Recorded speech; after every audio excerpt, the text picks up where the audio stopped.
Welcome to the intro lesson on cell communication.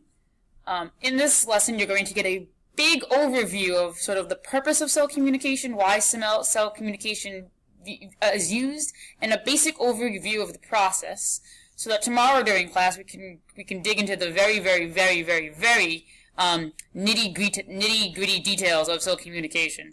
Again, so there's a big picture overview, so that tomorrow we can jump into the big picture. So one of the things that's important about cell communication is its definition. Okay, so cell communication is the process by which a cell detects and responds to signals in its environment so that cells can talk to each other, or cells can tell each other what to do.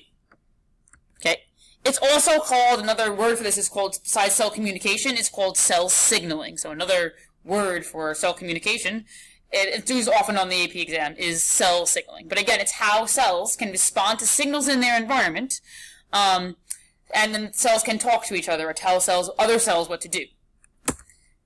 Now, this was necessary for the evolution of multicellular organisms. Okay, the first organisms on the Earth were only composed of single cells, and then over time we evolved. Multicellular organisms evolved, or organisms with multiple cells, not just one. And cell communication made this possible. Okay, the reason why that's possible is that because of this, because cells can talk to each other, okay, they could work together to accomplish tasks in an organism. As opposed to if they couldn't talk to each other, it would be cells just working by themselves, not doing anything together. But because of cell communication, organisms composed of multiple cells, like us, okay, can have specialized organs that can talk to other organs and complete a task. Okay, I am now going to give you 3 examples of this, big picture examples. So for these examples, there's going to be no pictures. I'm going to talk through them, so you might need to pause the video, but you should be writing or explaining these examples as I am explaining them. So the first example, very sadly, is if a human, or, I don't know, bear, wants to kick a cat. Much cell communication has to occur for that process to occur. First, what has to happen is your eyes, the cells of your eye, have to perceive the cat. And then the cells of your eye send a message to your brain, and your brain says, okay, that's a cat. Then the cells of your brain have to talk to each other, say, I want to kick the cat. And then the cells of the brain have to talk to the muscles in your leg, or the muscle cells in your leg, to tell your muscles to contract so you can kick it. If you think about all that communication that is occurring, that's occurring in seconds. Cell communication has to happen very quickly. But there are at least 3, more than that, but at least 4 or 5 sets of cells that have to talk to each other in order for you to do one simple action of kicking a cat. Okay, now a less sort of like a sad version of, I don't know why anyone would kick a cat. But let's say it were now on releasing stored sugar into the blood. In your body, let's say you ran a marathon, okay? And so you're low on sugar in your blood. When you have excess sugar in your blood, it's stored in your liver.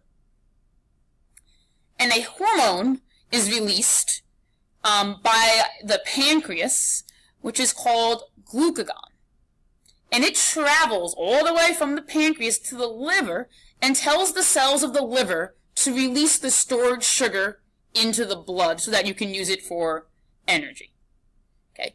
Again, many cells talking to each other to accomplish one thing, releasing sugar in the blood.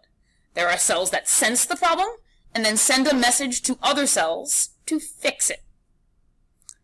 Our last example over here is fighting illness. So let's say you got the flu. The flu is caused by a virus. So you have immune cells, and it's the job of certain immune cells, we're going to learn about this, but they're called the helper T cells, to recognize the virus and say you're foreign. And then it's the job of the helper T cells to release chemicals to communicate to the killer T cells to kill this virus. But again, to defeat the virus, or destroy the virus, you can't really kill a virus because it's not living. But to destroy the virus, okay, some cells have to recognize it, and then talk to other cells to tell it to destroy it so that it doesn't make you sick, or at least you get sick and then you get better when it's destroyed. Again, the important part of the big picture here is that by having the ability to communicate, cells or groups of cells can work together at specialized tasks and talk to each other to complete complex tasks. It also allows the organism to respond to external, which means from the outside, and internal, either stimuli or signals. In this example, like the cat is an external sort of signal that an organism is receiving, and it can respond to that. The fact that you have low blood sugar is an internal signal within that the cells can work together to respond to. And then fighting illness is something coming from the outside and entering you, and then your body can respond to it by fighting it. But again, cell communication allows for organisms to respond to lots of signals that they need to process and respond to, otherwise they probably wouldn't survive. We're going to talk very, very briefly about the three types of cell communication. The first type, which is, we're not going to spend much time on this, is if two cells are directly attached to each other. So here these two cells are directly attached to each other. Instead of sending molecules like from long distances, they're directly attached to each other. They're held together by junctions that molecules can diffuse through. In animals, those junctions are called gap junctions, and in plants, those junctions are called plasmodesmata. And again, these are cells that are touching each other, so they can very easily send molecules back and forth to talk to each other. What these junctions allow is they make the particles not have to go through the cell membrane, so you don't have to worry about things being polar to go through. They're directly connected, so they don't have to go through the cell membrane. The second type of cell communication is paracrine signaling, which is when there are two cells, they're not touching, but they're very, very close to each other. So the molecule, or the signal molecule, which we're going to talk about in a second, doesn't have to travel that far. This is the cell that's releasing the chemical, and then this is the cell that is responding to it, but they're very close together. And they don't have to travel, the molecules don't have to travel that far to reach the target cell. And again, we'll make much clearer about what these molecules are on Friday. Then, the last type of signaling is endocrine system. And this is when a cell from a far, far away releases a chemical into the bloodstream, and it travels through the blood to the target cell, wherever it could be. For example, this signaling cell could be in the brain, and the target cell could be all the way in the ovaries. Okay? These molecules can travel long distances in the blood to get to their target cell. So here, the cells are close to each other, so the signal molecule doesn't have to travel that far. Here, the two cells are attached, so the signal molecule can go directly from one to the other. And in here, the signal molecule has to travel a long way through the bloodstream. Most of what we learn here is going to be focusing on endocrine signaling, or how endocrine signaling works. Alright, so this is sort of the last major slide that we're going to introduce the molecules that are involved in this. So the first molecule you see here, which is in purple, and then here is in red, if you look here, it was red. Those are signal molecules, and their more common name is called hormones. So things that you might have heard of that are hormones, so estrogen is a hormone, testosterone is a hormone, adrenaline, which its scientific name is epinephrine, is a hormone. There's a thyroid hormone that you may have heard of. Those are all hormones. And they're either proteins or lipids. Okay, that's going to have consequences for later, but these hormones are either proteins or lipids. And then the question is, how do these signal molecules talk to other cells? And you guessed it. Guess who's back? It's the protein again. Cells have on their cell membrane proteins called receptors. Okay? And receptors bind to the hormone and allow the cell to respond to the hormone. Okay? Now, if you take a look, we've talked about enzymes as proteins, we've talked about transport proteins, and now we're talking about receptors, which are proteins that also have a job in cell communication. So again, to respond to these signals, cells have proteins in their membrane called receptors. And they bind, or the signal molecule binds to the receptor protein and allows the cell to respond. This allows the cell to respond part is the big black box we need to talk about Friday in class. And here it is! So if we look at the big picture one more time, I got excited. I'll see you in a second why I got excited. Big picture again. Here we have an endocrine signaling. Here we have a cell that's releasing hormones into the blood.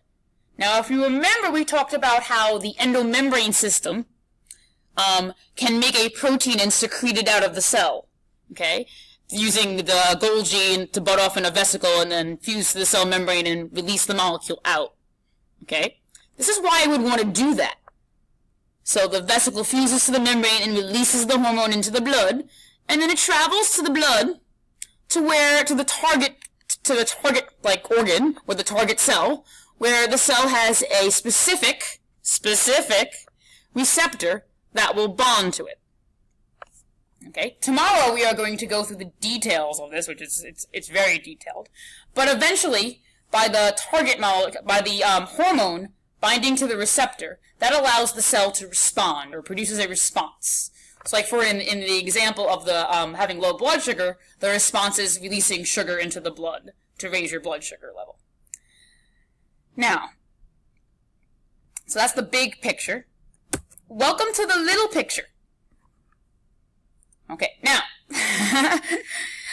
this is we're obviously not going to look at signaling pathways that are this large, okay, but these signaling pathways get very, very, very, very complicated. You can see we have the receptors here, the red thing here is the receptors, and then we have all this stuff that's happening here.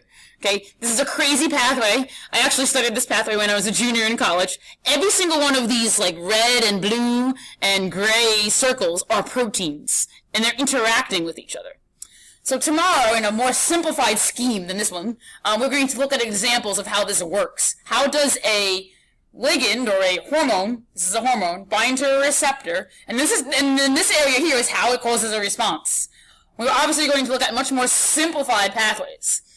This pathway, if you care, actually has significance in cancer. So this pathway usually goes wrong. There's things that go wrong in this pathway in cancer cells. So it's a pathway that's studied a lot. But again, we're not going to go into this crazy detail, but these pathways that we're going to look at are very complex. Alright, so answer the guided questions, and we'll see you on Friday.